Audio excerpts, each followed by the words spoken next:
For today's We're Open segment, we take a look at what happened when the pandemic hit a business that specializes in events. As you would expect, the effect was devastating, but then the story has a twist. Here's Rob Westoby.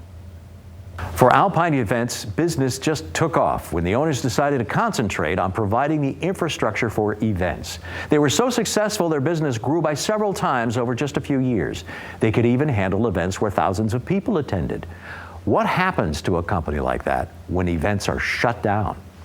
Here's their story. March 10th, we were actually fully loaded for our first year of Irish on Ionia, where it's a full 3-day install, a lot of logistics involved, and we were incredibly excited to be a part of it this year. And I want to say we had probably 90% of the trucks loaded, ready to go, and everybody staffed up. And then we got the call like, guys, this isn't gonna happen this year. And then it turned to, okay, how do we keep everybody safe? How do we take care of our employees? Ultimately what happened was we took a few-week pause where there was no events, nobody came to work. And then, we found an opportunity, testing tents. We were getting calls all over the state and even outside of the state to provide tents for testing facilities. So we slowly started bringing folks back, putting them on the schedule. And then we had to worry about the safety protocols and masking and all the cleaning protocols that we had to implement. But it gave us an opportunity to work. And if you remember in the fall, things started to loosen back up a little. Venues couldn't host events, but outdoor could. And so that meant for us, every person that wanted an event needed a tent at that point.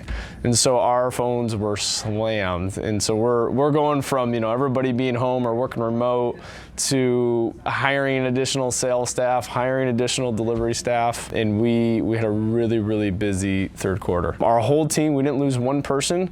We've added people since then. We've continued to add staff. We're hiring like crazy right now.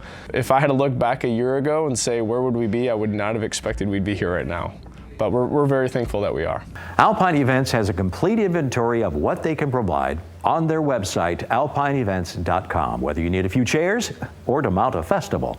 They are in Wyoming on Roger B. Chaffee Memorial Boulevard, and they're moving into their new location in Holland on 24th Street, just west of Lincoln Avenue. We have a web page full of stories about businesses that are open in West Michigan. Go to fox17online.com/open. I'm Rob Westoby.